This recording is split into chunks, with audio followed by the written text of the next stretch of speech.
So let's jump in. Let's do the activation exercise. We're just going to go for it real quick. So even if it's like, we just want to be able to jump in, be as intentional and as intense. I guess there's like an intentionality, but an intensity that the biochemistry, when we do this, can actually rewire the way we feel and think. The goal of this entire thing is to get to a place inside of you where you feel the confidence you want to feel, so that you know how to access it at other parts of the day when you need it. When stress starts showing up, you're like, no, bullshit. I felt confident this morning. I felt courageous this morning. I felt like I could do the impossible this morning. So screw what I'm feeling right now. I don't care what this circumstance or this situation is telling me. I know inside of me that there's confidence and courage that I have access to. Just because I'm not feeling it right now doesn't mean that it's not true.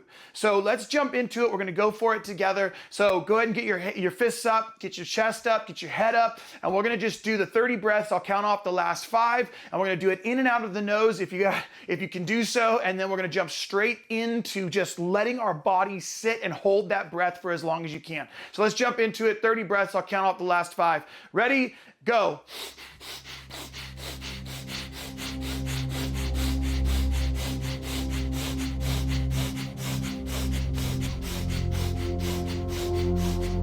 "25, 26, 27, 28, 29, 30. Exhale. Hold it if you can. Just hold it. Let yourself feel for just a minute like you just can't do it. It's impossible. Let yourself feel that, and then just count to 5 before you take in a deep breath. Let yourself feel that, like the tension of like, oh, I don't think I can do it. And then go a little further, just a little further. Remind yourself what you're capable of. Remind yourself that you're still alive today, that you're grounded in this moment. You can't have another moment. You can't have another day. You can't choose to go backwards, and you cannot choose to go forward. You are in the place you are in, and this day has a purpose that you do not want to miss. That everything in this day, problems, as well as the pain and the promises that you're about to go through today, regardless of where they are in relationships, business, and finances, and all this stuff, you cannot be anywhere else, and they all have with them the potential to bring you somewhere you've never been before. Everything is opportunity. There's not anything that you're going to experience today that is not an opportunity for growth. There is not one thing you will experience today, good or bad, whatever category you want to put it in, that you will not have an opportunity for growth. You will not have an opportunity for development. Everything you experience today. And with that in mind, let's move to gratefulness. I just want you to find one moment of gratefulness, one thing that you were proud of, excited about, grateful for in your past. It doesn't matter if it was 2 weeks ago, 10 minutes ago, or 20 years ago. I don't really care. Just find a moment where you were proud, you were excited, or you're grateful, and just put yourself in that moment. Physically put yourself in that moment. I found one this morning.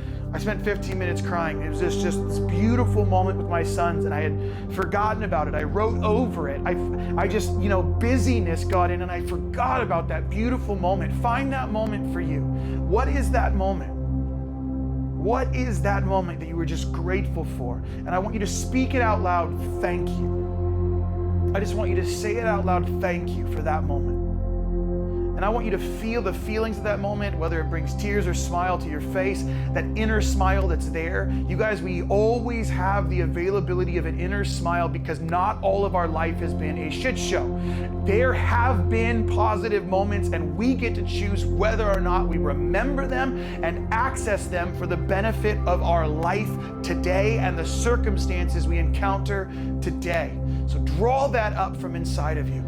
Draw that up from inside of you. And let yourself be reminded that your life is a blessing, it's a gift. And from that place, we're just going to go on to filling, and I just want you to imagine a light filling you from the top of your head.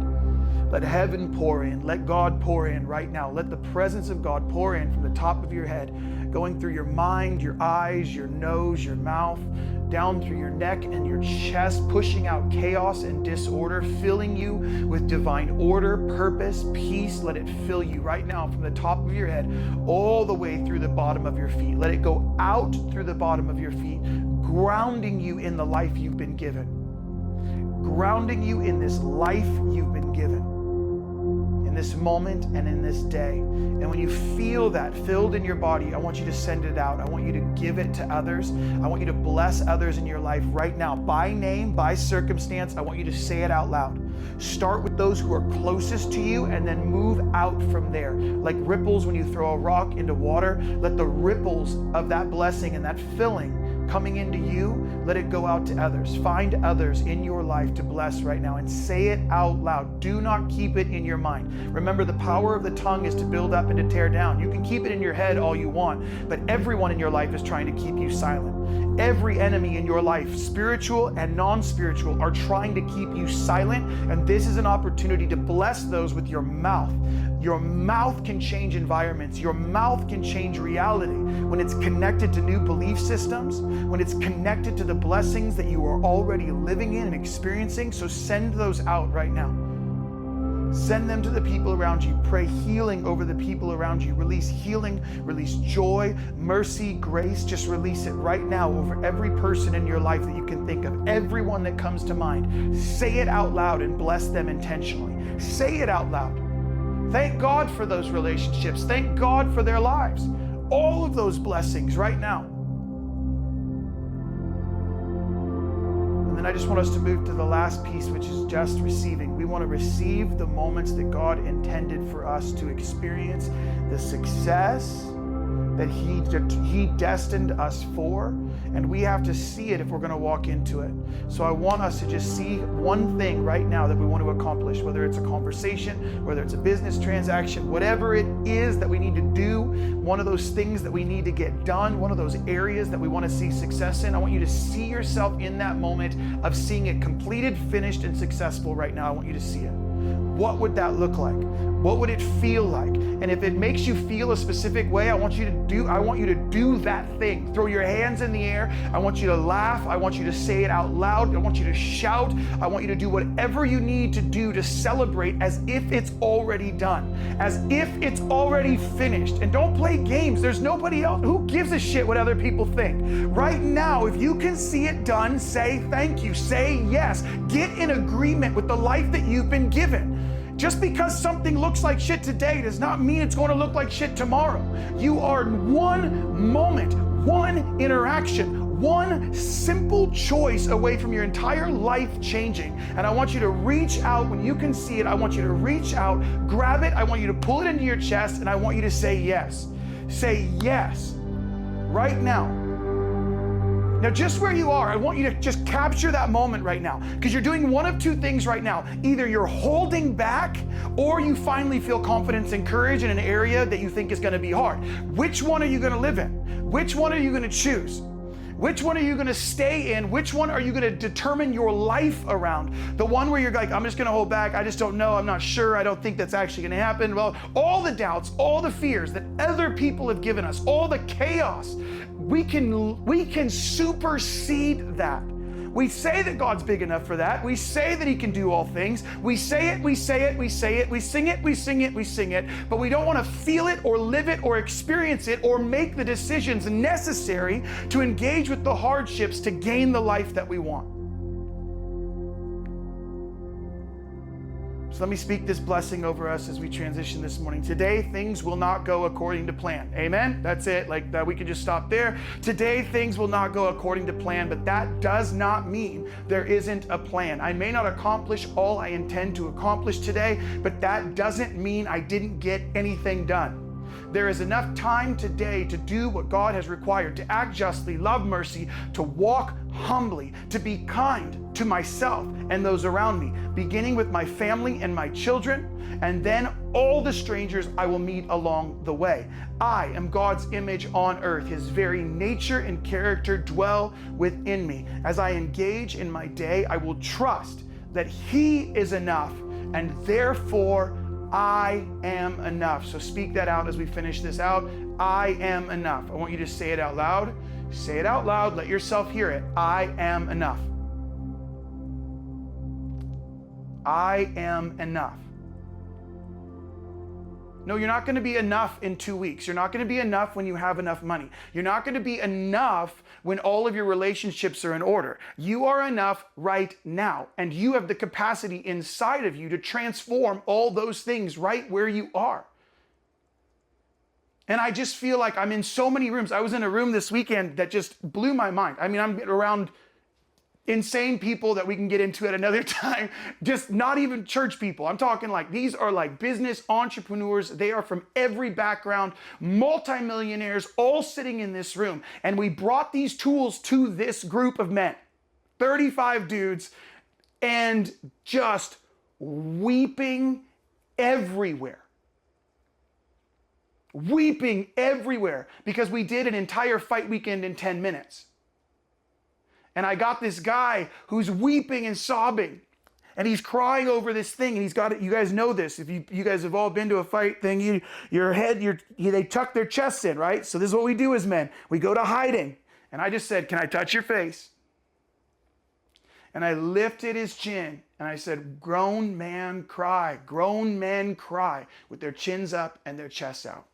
We own every tear because God holds every tear. You guys have heard me say this a ton, but it's like at the end of the day, the only thing that men don't want to offer is tears, and it's the only thing on earth that he's storing up in heaven right now. So how much does he have in storage from your life? Are you trying to store up money for him? Are you trying to be like more generous? Are you trying to be more perfect?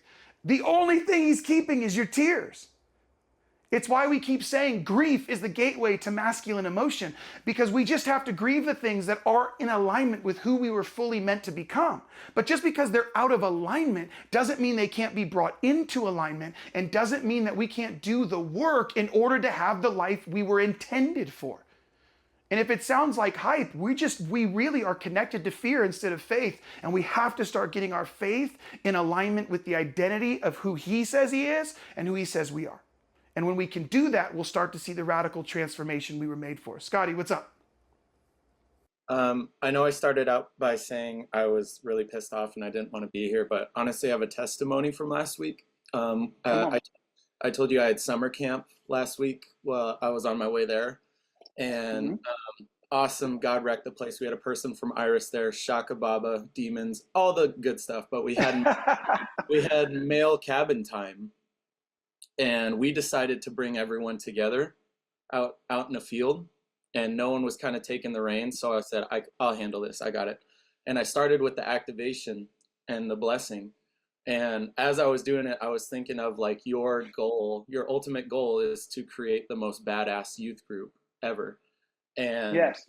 I gave him a fight weekend in, in my capacity in about 15 to 20 minutes, like just measuring the cost of stuff. Like, are you actually here?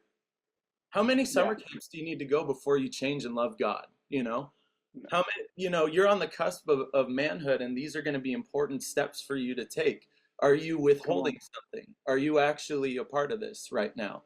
And before I could even land the plane, so to speak, one boy got up and said, "Scotty, this is what I've been dealing with." You can probably guess what it is, what every teen boy is dealing with right now. And I held him and I told him, "I see you, I welcome you, and I celebrate you." And I told him, I told everyone, "Where are your friends at? We're going to get around you right now. We're not going to pray over you." Everyone started praying in tongues and doing all this. No. We're not going to pray over you. Although that's great. Prayer's like chocolate. You can't get enough of it. We're going to celebrate you. And so I asked him, what would it look like if this was not an issue in your life anymore? And he said, "Oh, I guess it'd be cool." I had to ask him 3 times before he finally went, "Yeah." And then I looked at his friends and I said, "What would your response be to see that your friend would overcome this?" All of a sudden, the place was jumping. Come on. And Jake, it didn't end there. One by one started standing up. And so just thought I'd share that with you, that this stuff it's working. They shared phone numbers and stuff like that, and it was the start of something new. So I just wanted to... Come on. I am so glad you shared that, dude. Thank you so much, Scotty. And I that's what we're trying to say. In a group like this, we don't need We need thousands of men in something like this. We need thousands of men who get it. If we're going to see the reverberations of exactly what you said, then we need the thousands in order to infiltrate culture so all of culture feels what you just experienced with a youth group.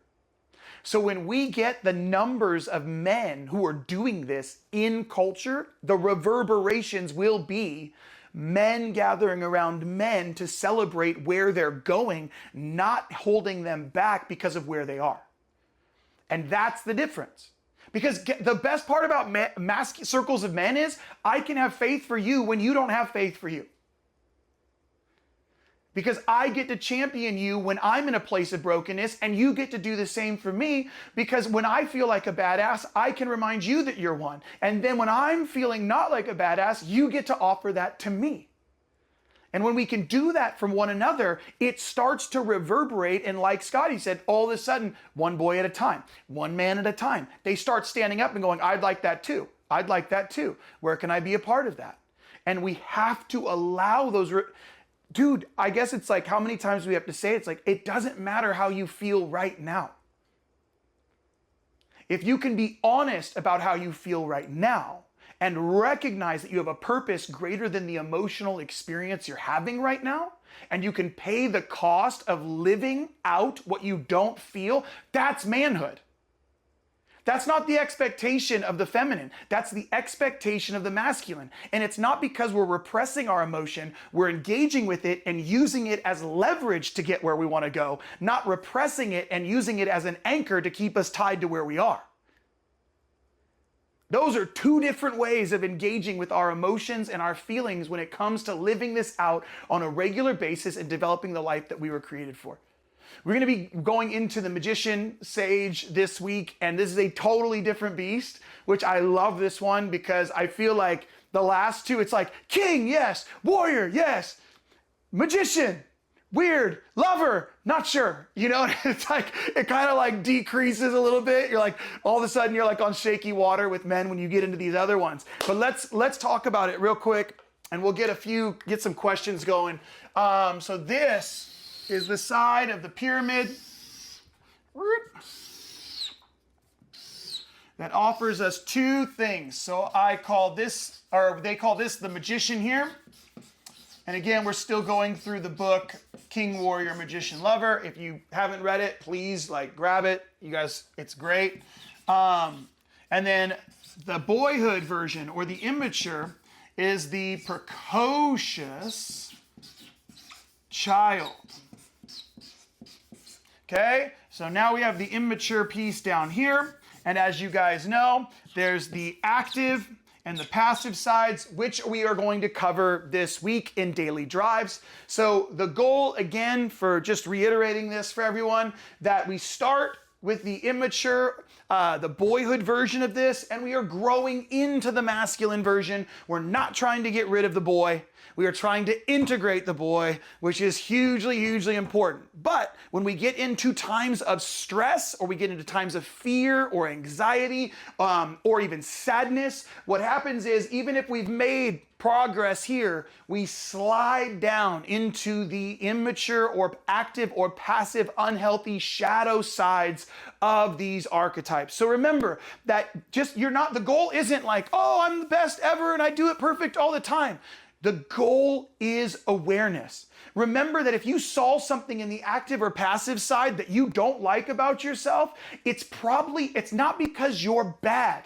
It's not because you're wrong. It's because somewhere in your life you are dealing with pain that has yet to be metabolized. You're dealing with stress or sadness or fear in some way, and you're just reverting to one of these sides in order to compensate where you are afraid or sad or stressed. So give yourself a ton of grace and it's just a way to assess where you currently are. Well, in the king part, I'm down here, I'm in the shadow side. Great. Where are you feeling that stress? Where are you feeling that sadness? Where are you feeling that fear, so that you can engage with it and go back up the hill towards matured, but towards mature masculinity so you can walk in the confidence that you were made for. It's just a way of seeing where you're at and gauging where you're at in each one of these areas. It's not because you suck in that area, okay? So if you're saying that over yourself, please stop. You're doing a great job, and the fact that you can see it shows us that you're kicking ass. Okay? The fact that you like heard one of these shadow sides and you're like, oh, that's me, that's where I'm at, that's what I'm dealing with. All that's saying is there's somewhere that just needs to be addressed. And you're doing great because you're seeing it now. When we're dealing with the precocious child, let's just look at 3 of these things when it comes to the precocious child. Number 1, a precocious child is a good student. Okay? So, on the healthy side, there is the reality that the precocious child represents the good student. Now, in immaturity, if we don't grow into that mature masculine, what happens is they are eager to learn, right? So good job, you're eager to learn, great, but you're never enough is when it becomes unhealthy and remains in the immature. So you might be a great student. That's the part we want to hang on to because that's the boyhood part. I'm really eager to learn. I know that there's things I don't know, so I want to learn some stuff. But if I grow into manhood and I don't grow up into mature masculinity, I will always think that I don't know enough and therefore I am not enough. So I keep learning and learning and learning and learning. Why? As to protect who I am and give myself confidence that I don't need because I'm only finding confidence in what I know and not who I am. Okay? So that's how you can tell the difference if we're maintaining that boyhood piece, the immature piece, or growing into mature masculinity. Number 2, we also must remain curious. So the cool part about a young boy is that he's always like, tell me more. I want to explore that. I want to check that out. They explore and experience everything. That is what they want. Okay? But in unhealth, they have, I'll just put it this way, they have no limits. Okay? They don't integrate the king portion into that, so everything is open to experience and explore. Doesn't matter if it's unhealthy or it's healthy, whether it's beneficial or non-beneficial, whether it's helpful or hurtful, irrelevant. I'm exploring. I'm allowed to. I'm allowed to explore my sexuality. I'm allowed to explore with drugs and alcohol. I'm allowed to explore all these fringe things. That doesn't matter because I'm just exploring. Well, you can't stop me. I'm just exploring. That's immature. That's the immature boy still coming out. But we don't want to lose that. As we grow older, a lot of men lose their curiosity. They're like, keep it safe. I'm in my nice little box, no exploring or experience for me. This is where I stay. And if it doesn't fit in my box, you're wrong or an idiot, or in religious culture, you're in sin. And I've got it figured out. This is the theology I feel safe in. This is my box of what I know. We're done here. But that's all about us remaining in our immaturity because we lost our curiosity. The third part of the precocious child is the desire to share. Every kid comes home, Mom, Dad, look what I did. Look what I did. Look what I did. Every kid, my wife used to have this joke that when the boys would get together, one of their friends would get together, they'd always be like, watch us. You ever see this like at a pool or at a park? Watch this, look what I can do, look what I can do. And they would always ask how fast, because they're boys, so they would always be like, how fast did we do? And it was a joke for years, literally several years. It was the same answer. It was 26 seconds. Oh, 26 seconds. And they would just tell them the exact same answer every single time, and they never knew because they weren't really interested in the information about how fast they were. They just wanted to know that they could share their gifts and that someone was paying attention. I wonder how many times we're going, look at me, look what I know, look what I can do, but we don't really care about sharing the information. We just want to know somebody's looking. We just want to know somebody's watching and somebody's actually paying attention to us. So who cares if you have the answer to the question? Really what you want to know is somebody looking at me? Is somebody listening to me? Because we all want to be seen and heard. So the problem is then when we get older, we want to overshare our information to prove worth. So we overshare because we want to know that we're still good. Guys, none of this, again, none of this is like, we're not talking about like sin and bad and good. We're talking about, this is about health or unhealth in our lives in order to further develop who we want to become. And if we remain in immaturity, sure, we'll be eager to learn, but we'll never know enough.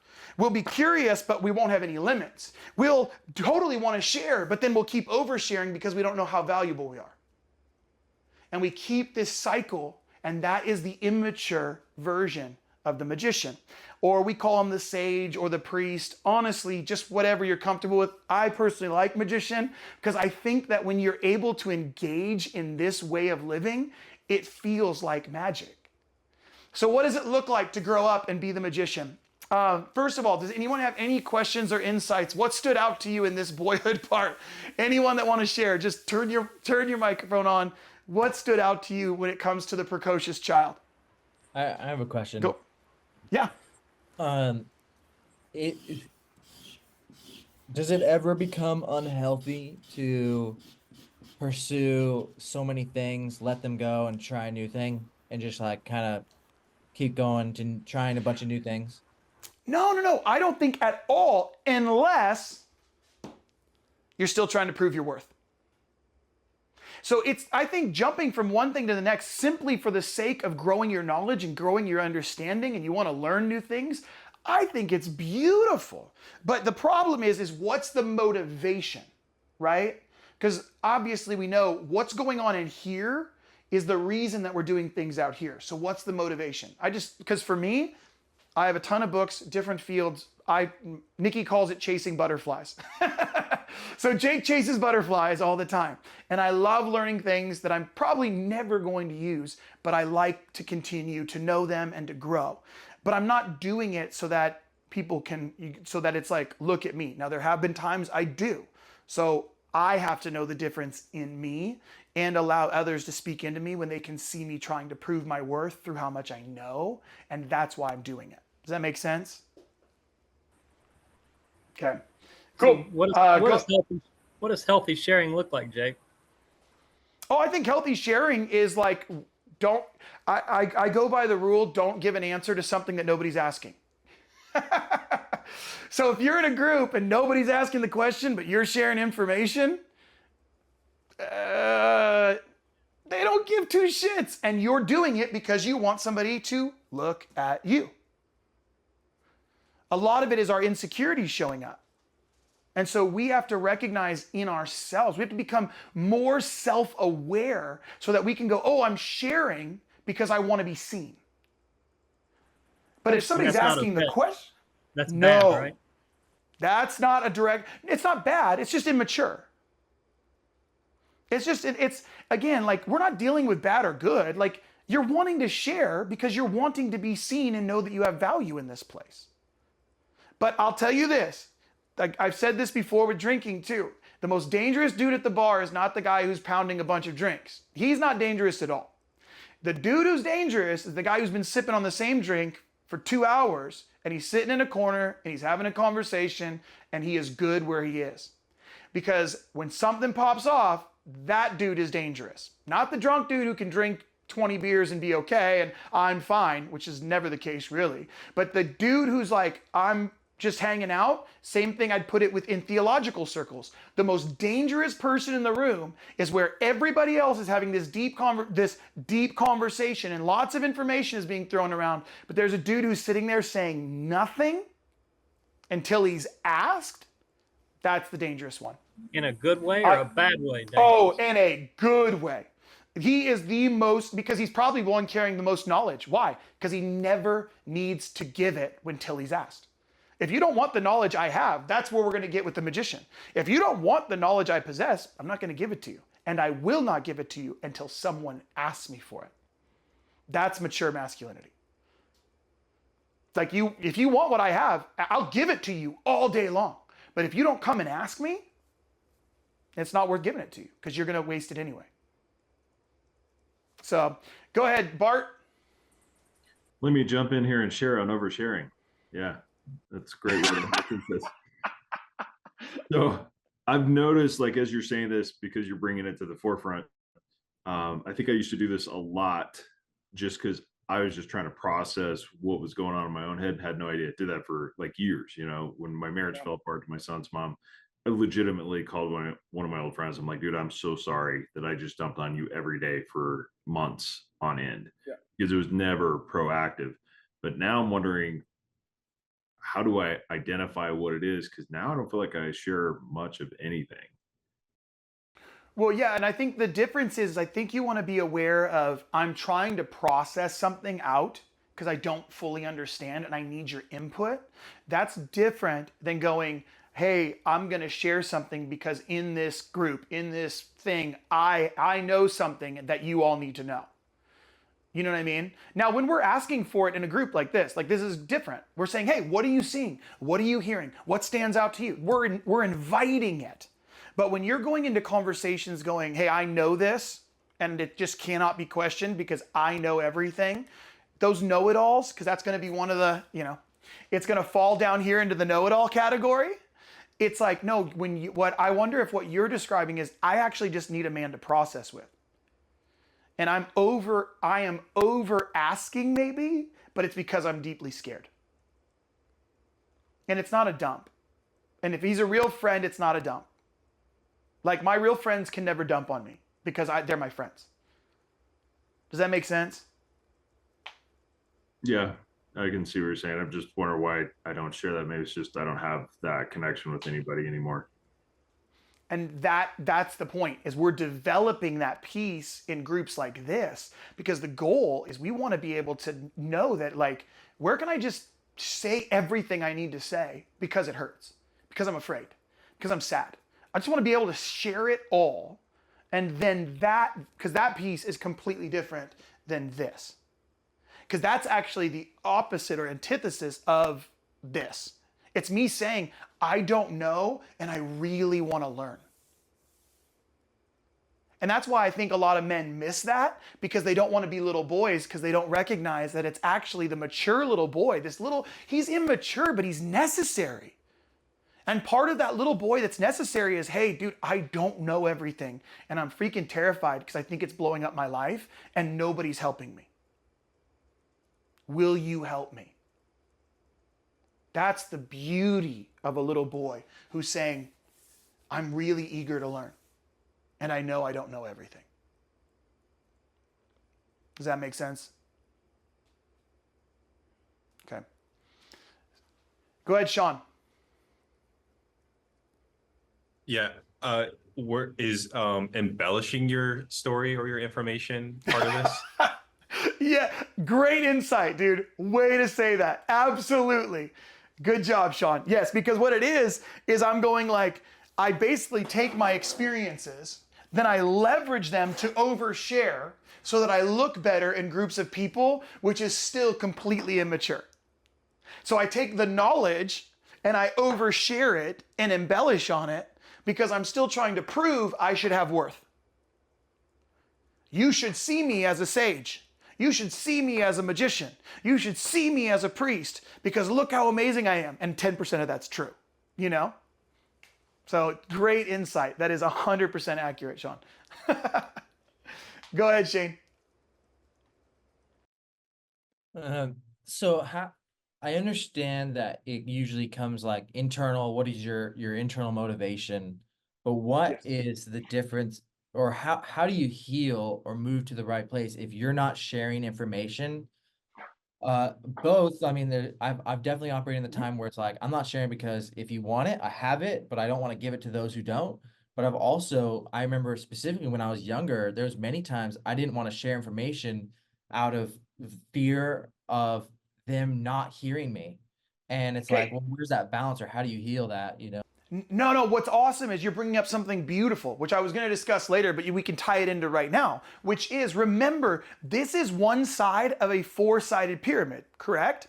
So what you're talking about is, how do I access the information I've learned, what I've actually experienced and learned, and have the courage to then share it when it's necessary? That portion, that's warrior. So it's warrior and king, right? Because king is about where are my boundaries, where's my influence, where's my limits, right? So I know where I'm influential. So I've gained this information. I know that this is a place where I have authority. And now with the warrior energy attached to that boundary, to that knowing, now I have courage and I have actual experience.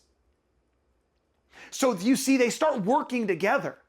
That's why they need each other to prop each other up. Because if I just live as a magician, that's great, but I'm probably going to be like, probably not connected to anyone, and I'm probably not going to have any authority anywhere, because I need that king dynamic and I need that warrior dynamic to integrate with that magician tactic, which, by the way, will connect to next week, which is the lover tactic, which means I'm leveraging the information with empathy. So now I'm doing it with care. So I've got it with authority, I've got it with courage, I have actually learned it, and now I'm going to share it with empathy because I'm fully integrated king, warrior, magician, lover.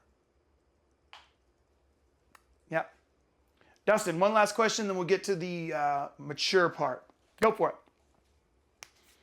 it. I'm kind of struggling with some of this, like because I have a desire. I do have that desire. I mean, this thing, I fit this thing pretty closely. It's unfortunate because I'm like in this child state on all these damn things we've looked at so far.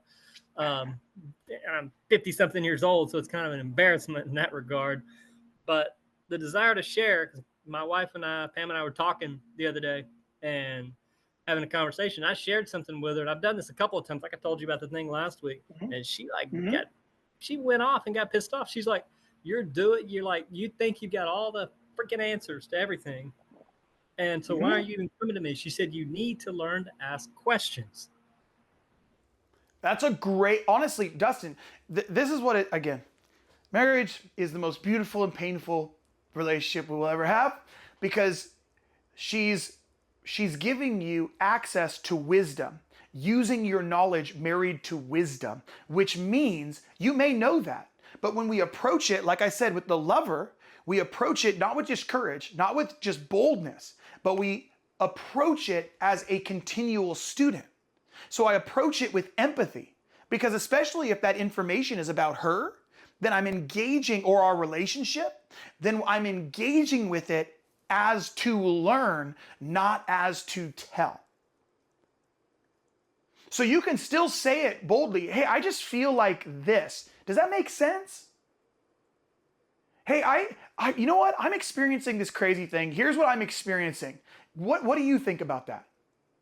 So you're still able to share. You guys have probably, I don't do this great all the time because I definitely come like a sledgehammer because I'm usually in meetings for like 30 minutes or an hour. But a lot of times for you guys that have been to a fight weekend, I'm trying to bring you the information, smash, and then go, hey, how does that feel? And loads of you guys will go, well, I don't know about this, or how about this? And I'm like, oh, dude, that's such good insight.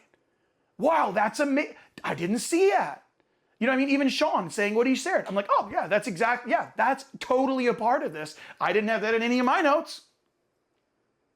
But am I any less of a magician? No, because it doesn't move me. Here's what I would dare to say, which is Dustin, a part of that is just, it's triggering your insecurity, so it turns into a fight for your identity instead of a discussion about the question. Because you're amazing. You have tons of wisdom. You do have a ton to share. But figuring out how to do that in connection, where you're not going to know everything, where it's not even, the goal isn't even to be right. You've heard me say that a ton. If your goal is to be right, you're already wrong. And that's the point. If I'm trying to be right, then I'm already going to shatter the relationship because I don't really care if I'm right. Right? Because if I go to become this mature magician, which we're going to talk about, all of a sudden, it's not necessary that I even have the right information. It's if I'm leveraging that information for the benefit of others. And that's going to be the key. Am I telling you this or asking you this so that you're better when you leave my presence? If that's not my motivation, I'm in the wrong. And I'm not operating out of a magician. I'm operating out of some shadow. And let's be real. If I'm bringing you information that I know and I'm trying to leverage it to tell you something I know to get you to do something I want, that's fucking manipulation. Even if you know it, even if that shit's true. Do you see what I'm saying? You can be 100% right. It's still manipulation. Jesus Christ is God incarnate on earth and uses none of his insight and wisdom to manipulate people into relationship. He dies for the sake of authentic connection. That is crazy. He could just he could do all of it. But who was the one who tried to tempt him to do that? Because it was the opposite way of truly living. Satan. Which means that anytime we're trying to leverage our positions or our knowledge to gain influence or connection, we are operating out of satanic antichrist motivation.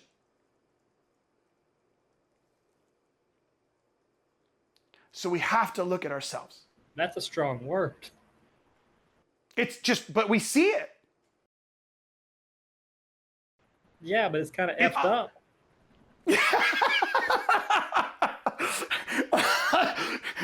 No truer words have ever been spoken, Dustin. That is real. But the hard part is we only know that because that's how the world operates.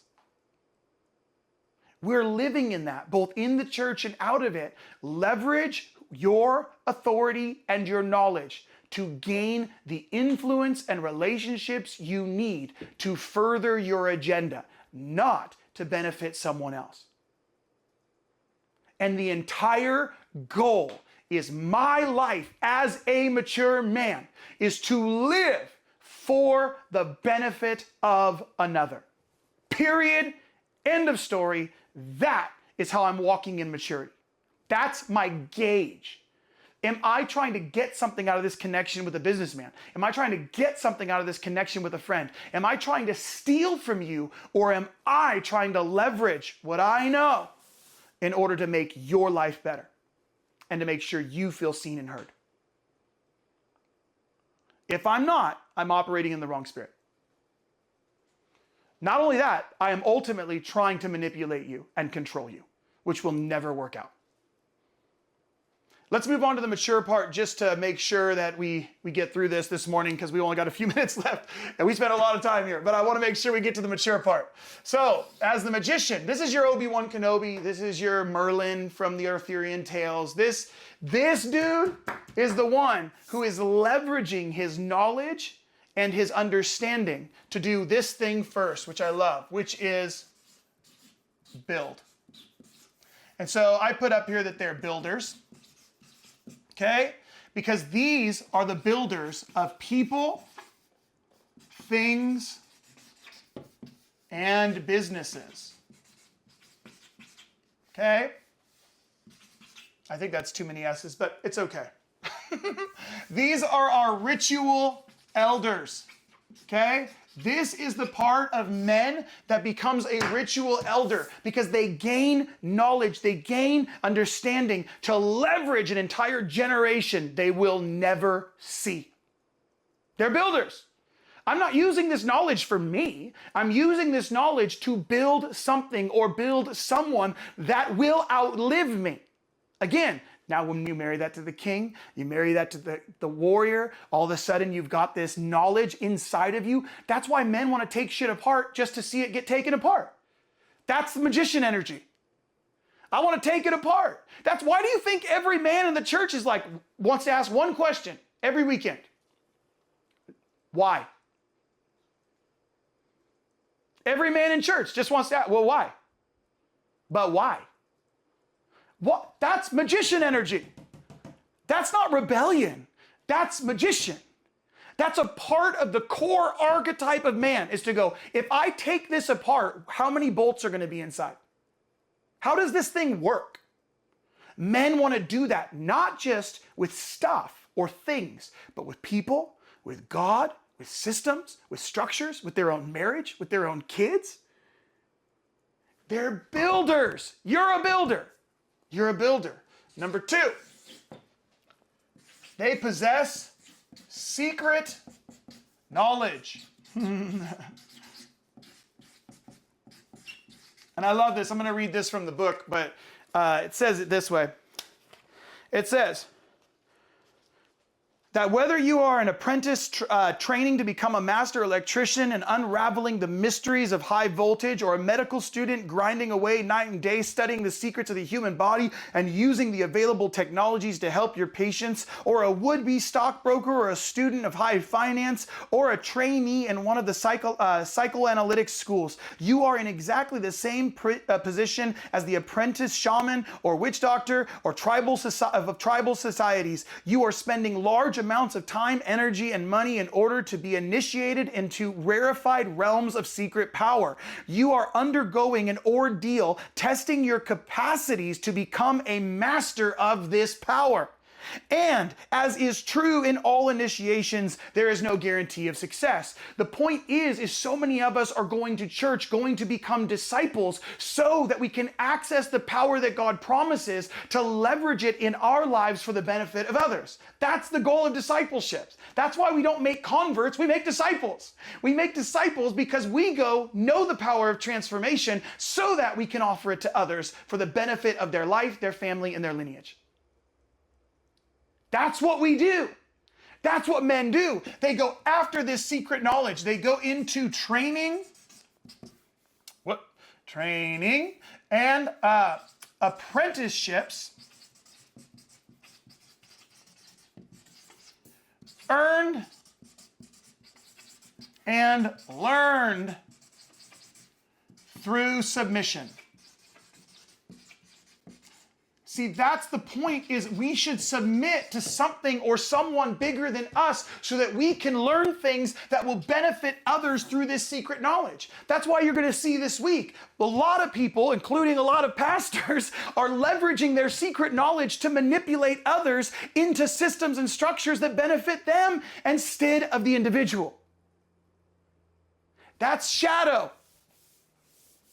I'm not doing this to gain something from it. I will do it regardless of what we get out of it. That's every man. That's what we do. I'm gaining the knowledge to give it away for the benefit of others.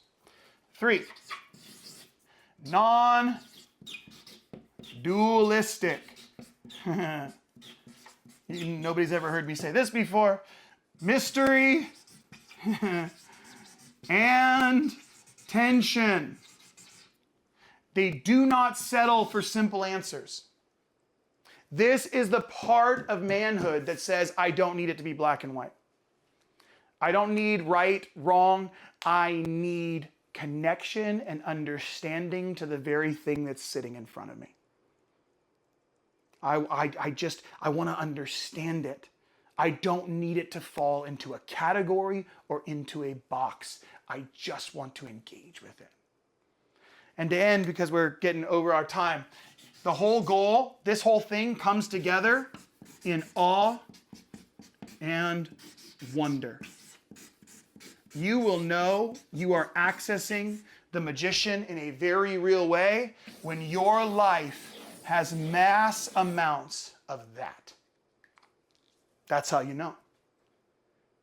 Because the magician, the sage, the priest, the ritual elder, he's grown through being a student, being curious, and his desire to share. He becomes a builder of people, things, and businesses. He possesses a secret knowledge that he has worked for and earned under apprenticeship or experience or trial and sacrifice and suffering. He has realized over the course of those experiences that things do not fit nicely into boxes.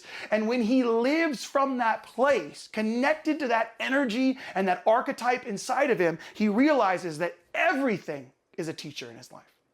The tree is a teacher. That river, that lake, that's a teacher. That bird, that's a teacher. God's a teacher. You're a teacher. I can learn from everything, and everything leaves me in awe because all of it has the potential for goodness to be revealed. That's the archetype summed up. Any thoughts as we close before we pass it along and do our blessing? Anything else you guys want to shout out or say or ask? Go for it. So one thing, Jake, this, Yep. the magician, the list you gave here, like in my professional life, I'm rocking that. in my There you go. outside of professionalism, I suck at it. And we've had this conversation before, right? Because a lot of it is, it's because you have a security there because you know that you know. But in relationships, in your marriage, and in other areas of your life, all of a sudden, it starts showing up that it's not true for your whole life. The cool part about that is you know what it feels like to live in that. Now all you have to do is transfer it to the other areas. How do I get myself to feel this way in these other areas? Because I know what that feels like. Now I just got to gain access to it in the other areas of my life. And you'll do that by how it shows up. When you're paying attention to the shadow this week, pay attention to what the shadow is, find out what the pain is in each of those shadow areas, and start to grow from there, which we'll leverage in our daily drives and in our conversations. But that's where you're going to see it.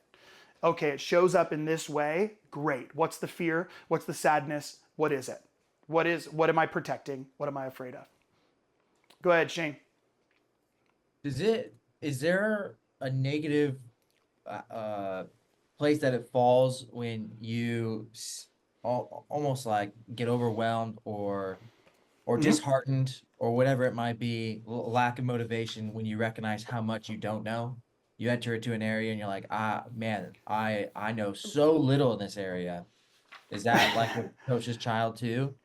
Yeah, so if you go, what it's going to end up being, we'll discuss it this weekend, but it's basically, it would fall into this part right here. It's called the dummy. I'm just stupid. I'm dumb. I don't know. I'm an idiot. What? I'm stupid. It's right there. It's called the dummy. And you don't need anybody else to tell you it because you already feel it about yourself. That's just the immature side, because if you're a grown child, like you're in this place, right? I feel dumb. So guess what? If you're in growing here, what would you think? Oh, guess what? That's just an opportunity to learn. That's what we're doing. So if I'm here in the shadow side, it goes, I have something to learn, and it's good. I think practically what I've experienced, and it's interesting because my wife and I are doing a business, and I go into the business area in certain areas of business, and I'm like, oh, I have no idea how to do this. And there is that sense of like, all right, time to learn, time to get into this. But then there's that weight of like, oh, if I don't do this, I could fail and kill our family, destroy us, And I'm like, like, but that's the point. Is like, again, King, is this within my boundary? Is this within my boundaries? Oh, it is. Okay, then I need a little bit of courage. Okay, I might need to study a little bit because I really want to build this thing. That's good. Yeah. So like, if it's like me being like, okay, so I've been a musician, I've been a pastor, I've been a leader, I've been these things, and all of a sudden I'm like, you know what I'm going to do? I think I'm going to actually study engineering. I think everyone in my life would be like, hey dog, that doesn't necessarily line up like with like where you've been and your influence. I don't think you might want to rethink that. You know what I mean? So for us, with the people I love, I go, oh, is this in my kingship? Is this in my realm of influence? Is this within the boundaries of what I've experienced, where I've grown, what has been open to me and where I've been living? No, I'd probably just go, oh, that's cool. I might want to learn about it because it might be fun. I'd like to understand how things work a little bit more. Cool. I can study that and not try to change my whole life around it. That makes sense. Thank you. Yeah, of course. All right, let's do the blessing, and I'll send you guys off. Thank you for sticking with us an extra 10 minutes, but let's do the blessing. And any other questions, jump on there. I'm home all week, so it'll be nice to kind of jump on and have some conversations. Let's just do the blessing. I'm going to do it just as the declaration this morning, so let's declare it together right from the beginning. You guys ready? I am the evidence. Just say that out loud. I am the evidence of the strength of my ancestors. There are many things within my lineage that attempted to obliterate all forms of goodness. But I am the living proof that it did not work. You guys are amazing. I will see you in the community, and then I will see you next week. Later, guys.